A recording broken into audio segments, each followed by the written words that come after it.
Is there anything I can do for you two? I'm afraid that Wangsheng funeral parlor isn't in the best state to receive guests. We've come to see Zhongli.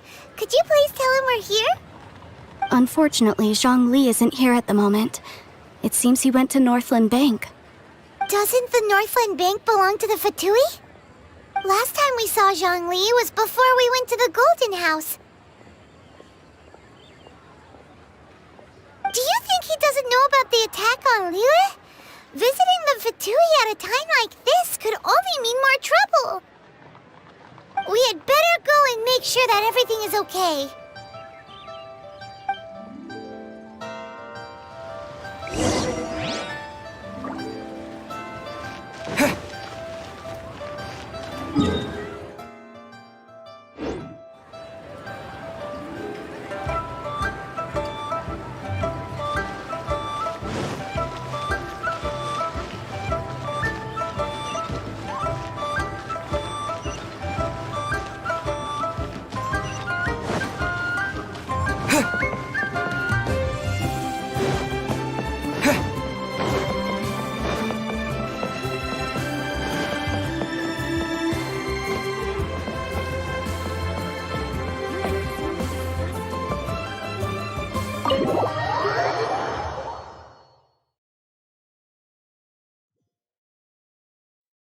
You call this cooperation between Harbingers? Cooperation involves communication, you know. Don't take it to heart, child. Besides, aren't you happy that you got to skip the formalities and bring chaos to the land?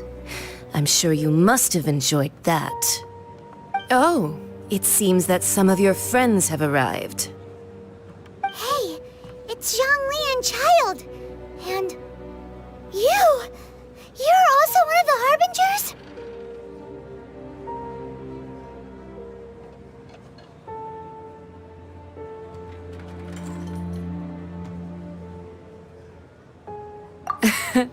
It's you two. I believe we've met once before. In the City of Bards, was it? I'm glad you still remember my name. Ah, right. I imagine that it must have been rather hard to forget watching helplessly as something— Well, if it isn't you two. This is our first time seeing each other since Liyue was nearly wiped off the map. This is certainly a bit awkward, wouldn't you say? Paimon knew that we should never have trusted a Fatui Harbinger. Oh, now don't say that. Sure, I may have misled you, but I never had anything against you personally. Besides, I thought we were getting along quite well together, didn't you? Except for that little tussle we had at the end. Nothing personal. We just have different views, that's all. Of course, the real deceivers here are Senora and Zhongli. Curse them for leading me on.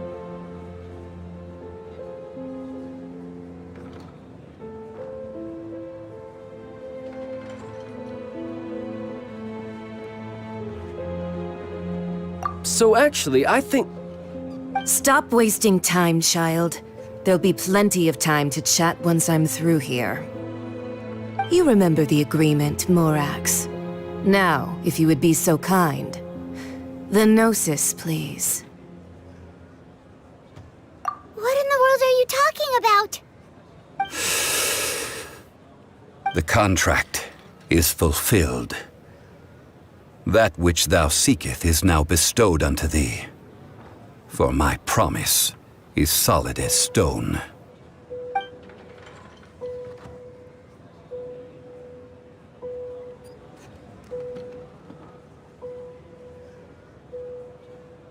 How sanctimonious.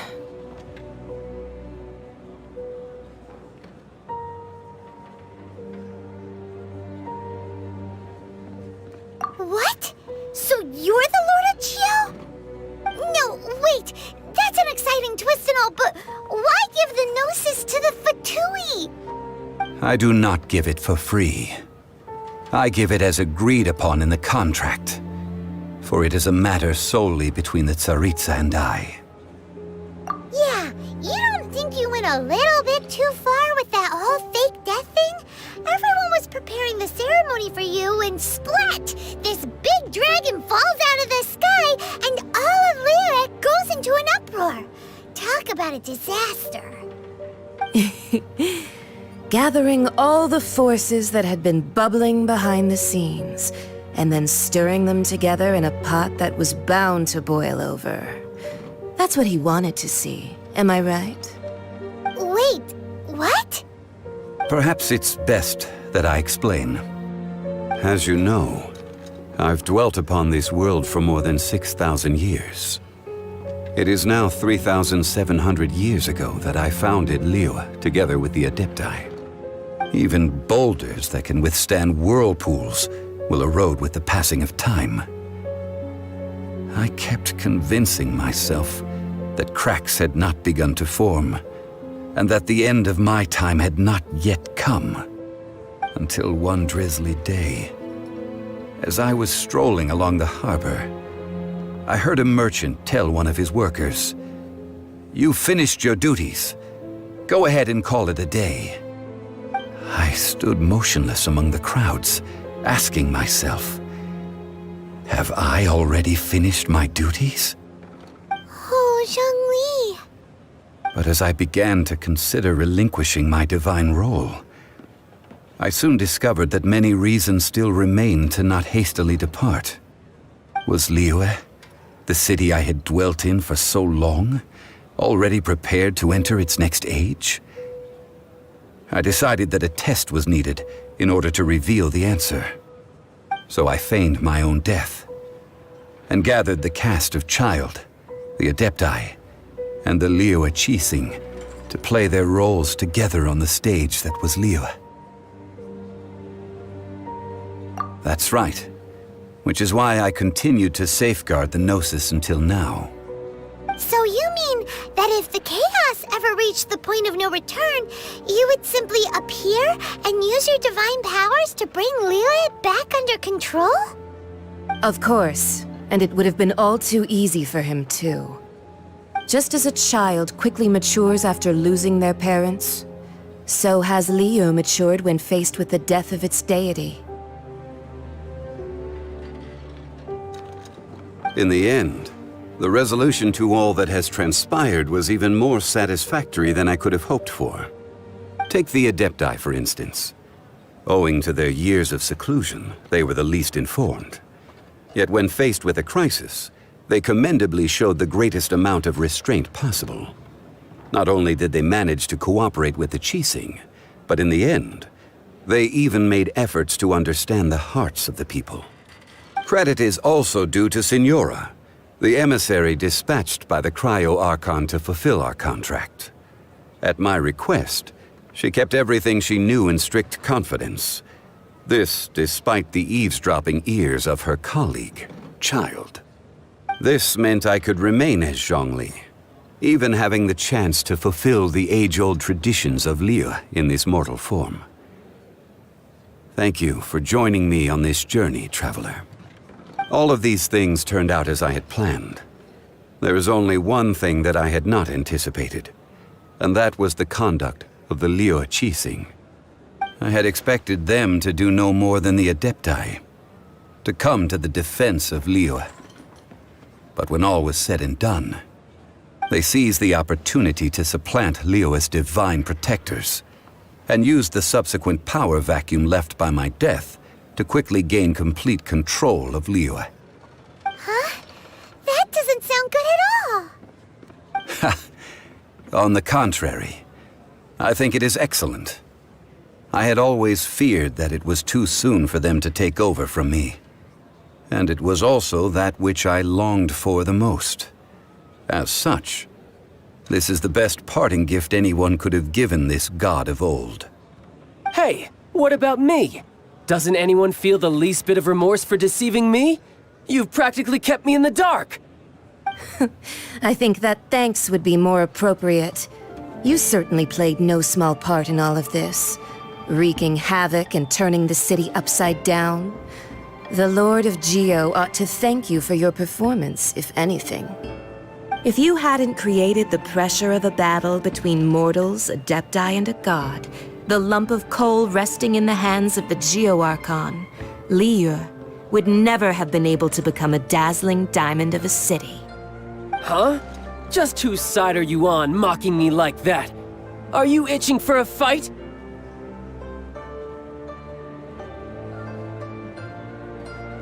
Hey, haven't you learned the Liyue saying, don't always call it as you see it? Well then, with the Gnosis in my possession, I have no use for such idle chatter. We should return to Zapoljarny Palace and seek an audience with Her Majesty, the Tsaritsa.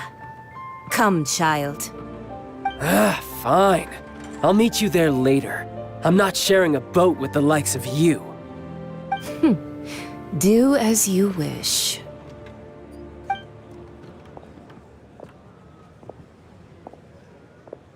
Now then, is there anything else you wish to ask me?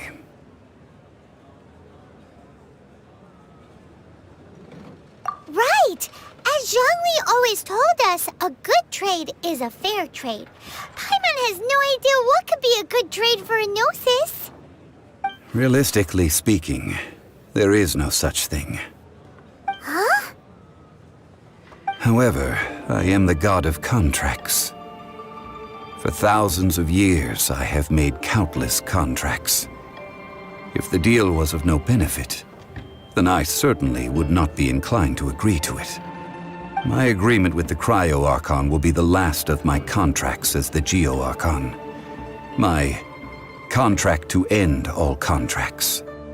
As for the bargaining chip that the Tsaritsa used to balance the scales, uncover that answer for yourself in your future journeys.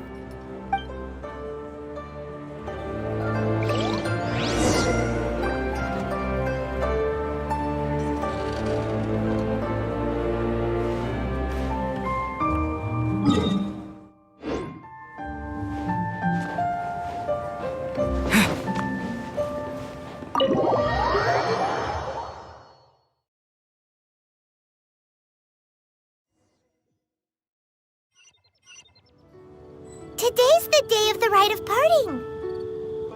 Although the star of the show is fake, we spent so much time trying to organize it, it would be a real shame not to go there now.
Well, since we're going through with this rite of parting, I guess it means that those rumors hit the nail on the head.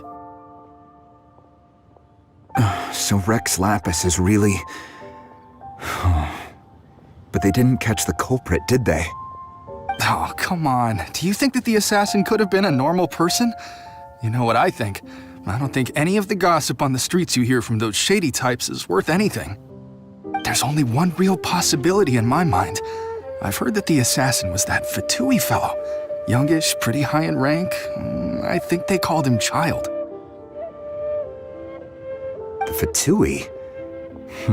They certainly are very suspicious. Who knows what those greedy, crooked folks... Shh! Lower your voice. If the Fatui catch you in their sights, Rex Lapis won't be around to protect you this time.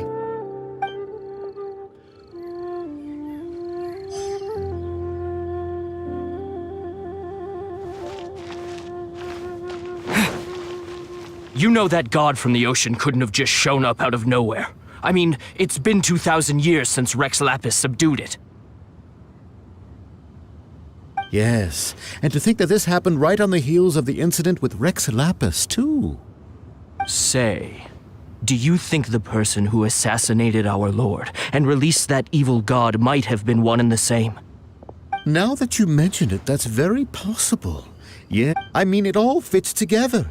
That person must have colluded with the evil god to harm Rex Lapis. Oh, that wicked, black-hearted scoundrel. Still, what sort of supernatural prowess must this person possess to be able to do such things? Ah, forget it. Guessing's no use to us. Look, the Millilith over there looks like he's about to make an announcement. Let's hear...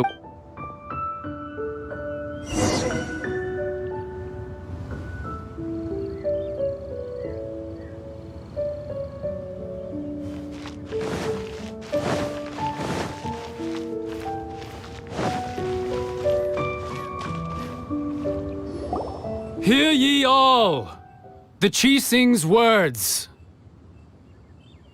Though a dragon soars ageless as the mountains, it too must return to dust. This is common knowledge. Gods and Adepti live glorious lives, but both light and shadow have their season. So too must they face divinely appointed trials. Rumors and hearsay abound on the streets that Rex Lapis was murdered. Now, let the truth be revealed. Having been thwarted in his trial, Rex Lapis's soul has recouped the celestial heights. He beseeches the people of Liyue to grieve not and to let not their hearts be saddened. Nor are they to believe street-born rumors or indulge in baseless speculation.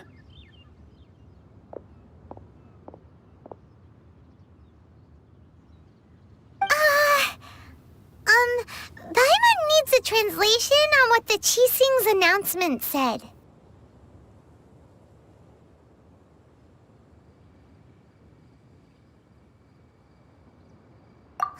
So that's how they're spinning it.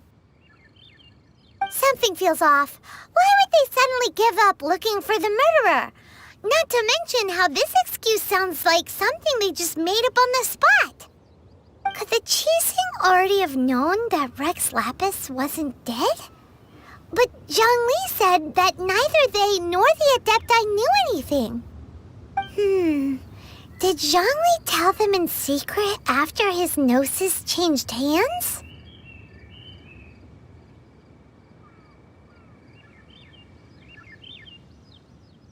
Exactly, right? Ooh, seems like the rite of parting has been going on for a while now. Let's go have a look.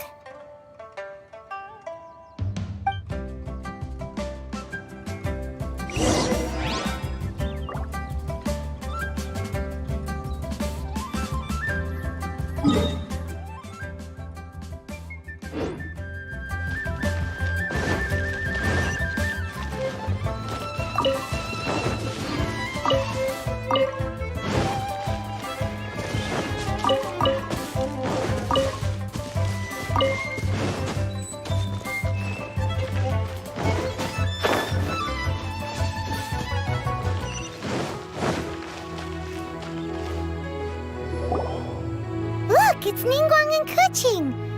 Are they saying something? Are their speeches over? As said previously, Rex Lapis's soul returning to the heavens is the end of the contract. And it is also the end of an era. 3,700 years of contracts burnt and reduced to ash. We, the people of Liyue, were indeed prosperous. But blinded by our prosperity, we forgot that time can be pitiless. The long, unending dream of our Archon walking among us. Now that we have awoken from our dream, we must learn to say farewell. Will you stand with us as we re-establish our contracts? As we build a new age of prosperity? So concludes the words of Her Eminence the Tianquan. Does Her Eminence the Yuheng have anything to add?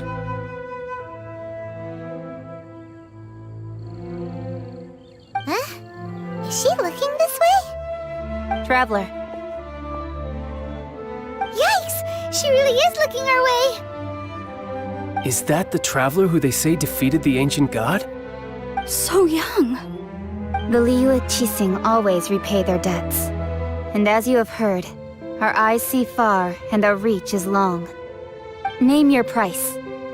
You deserve that much. Whoa!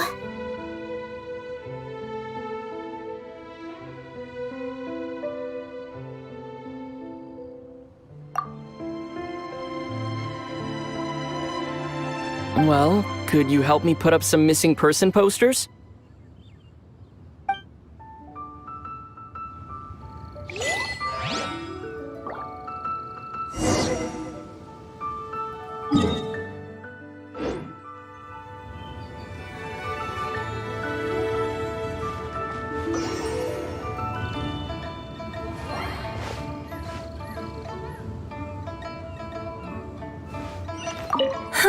And to think I'd put my best perfume on before coming here. But it seems as if those perfumes really were meant to be offered to Rex Lapis. Well, that's fine. Suffer no rivals in love, they say. And that's 3 gone in 1 stroke.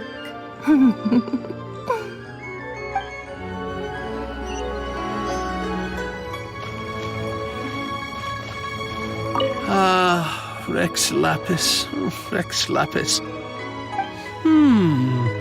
Now that I think about it, if everyone's of the same mind as me, perhaps mementos for Rex Lapis might be the best short-term business opportunity.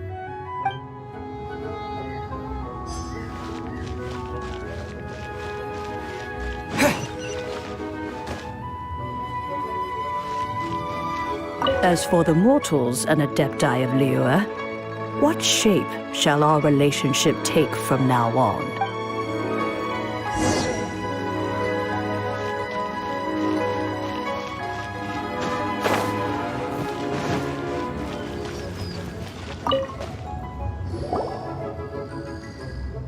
Hey, Zhongli! Look at this. Everyone in Liyue is caught up in their emotions, thinking that they'll never see Rex Lapis again. And here you are looking all relaxed. Why would I not feel more at ease after laying down the burden I have borne for 3,700 years? Right. If the two of you can spare the time, I should treat you to a meal at the Xinyue kiosk. Ha! That sounds like big talk, Zhongli. Paimon might have believed you if you were treating us to some third-round knockout, but you'd have to pay out your nose just to stand inside Xinyue kiosk. Are you sure you can afford it? You're right. I do like the Mora.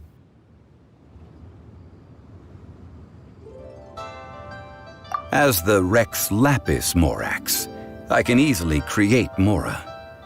But since I have chosen to walk this earth as the mortal Zhongli, I should abide by the same rules that mortals do. When I was journeying with you, though I still had the Gnosis in hand, I knew that I must soon retire from my role as an Archon. So I had to rehearse a little for my new life. Oh, no wonder! Paimon gets it now. You didn't look at the price tags when we were spending because you've never had to. But since you weren't used to not being able to just make more Mora as and when you wanted to, you had to try becoming a parasite to society who lives off of other people's credit. Well, we were only spending Fatui money. You don't have to say it like that. In the City of Commerce, we do not merely exchange money or goods. We also exchange knowledge, memories, and foresight, as well as positions, roles, and lives. The Archon Morax could never experience life as the true mortal Zhongli could, no matter how many times he descended to be with his people. I must thank you for that. I will treasure the memories that I made as Zhongli, traveling the streets of Liyue with you.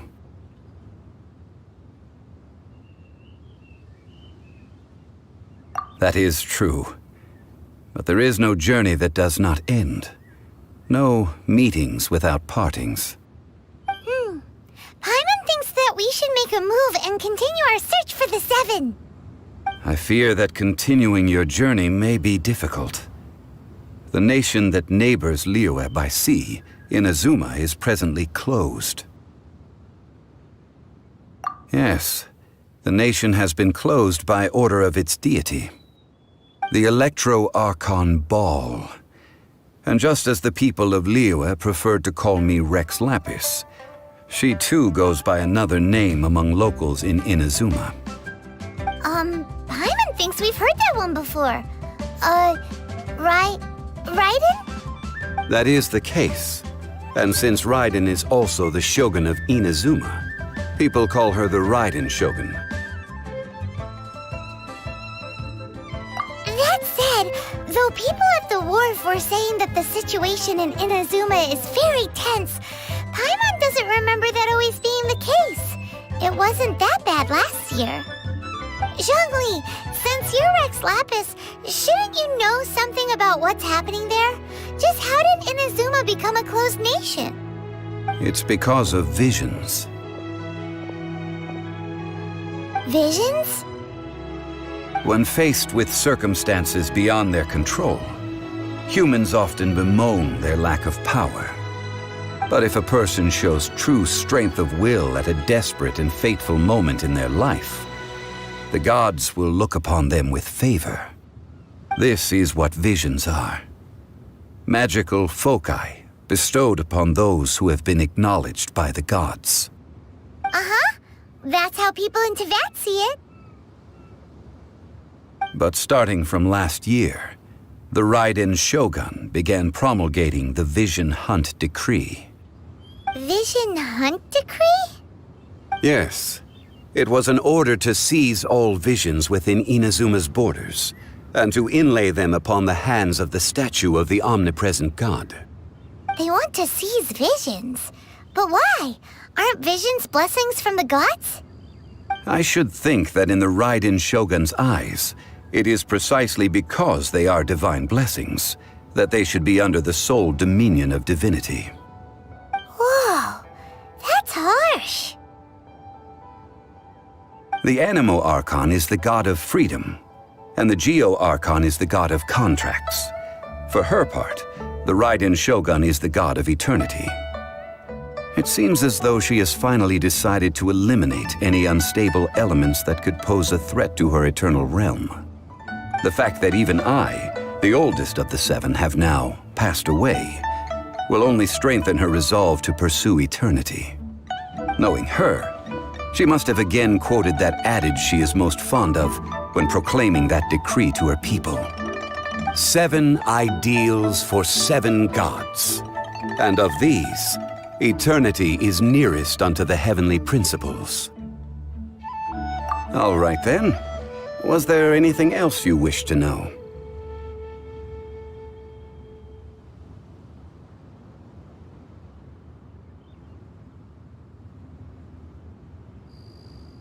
Yeah, about that. Before the Qixing made their announcement, we listened to a lot of people talking on the way. Most of them put the blame for everything on Child. These are indeed false accusations. But it remains undeniably true that Child did send people to the Jade Chamber to prevent the Adepti and the Qixing from defeating the ancient god. I've heard that Ningguang is busy milking that for all it's worth on the foreign relations front at the moment, browbeating the envoys of the Fatui. Ha! Those poor Snezhnayan diplomats. If it were not for Child's exalted position as a harbinger, I'm certain that they would have shifted all the blame to him and called for his dismissal by now. All right then. Was there anything else you wish to know? Ah, that was a good one. Failing a divine trial. How they came up with that excuse, I will never know. That said, the reason why the Qixing were so eager to resolve the incident and stop pursuing the culprit was indeed because they received news in secret that Rex Lapis was not dead. I hinted as much to the Adepti as well. How did I accomplish that, you ask? Have you ever heard of this particularly convenient Adepti art known as gifting dreams and visions? All right then. Was there anything else you wish to know? The time of the Adepti has long passed. If even the Liyue Qixing don't want to face that truth, then what future is there for Liyue? Keqing is absolutely right in saying this.